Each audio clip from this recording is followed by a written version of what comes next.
chacun va observer malheureusement que les prix des produits pétroliers, donc le pétrole, l'essence, le gaz aussi, que ces prix vont connaître encore une augmentation, ici au Bénin comme ailleurs dans le monde. Et la situation qui prévaut, dont nous venons de parler,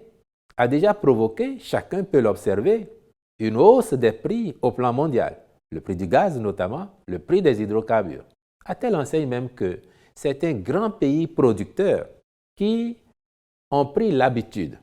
de maintenir les prix à un niveau accessible pour leur population depuis toujours, ont été confrontés à cette réalité et donc ont été obligés d'ajuster leurs prix. Dans notre contexte, malgré les efforts du gouvernement pour soutenir les prix des hydrocarbures, donc les subventions, la hausse va se ressentir. Et elle aurait été encore plus importante si le gouvernement n'agissait pas pour atténuer en apportant une certaine subvention à ces prix-là afin que les populations ne soient pas obligées de débourser beaucoup plus que ce qu'elles déboursent actuellement ou ce qu'elles vont débourser dans les prochaines heures pour avoir ces produits-là. C'est vous dire que, encore une fois,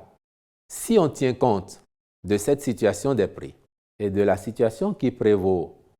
entre la Russie et l'Ukraine,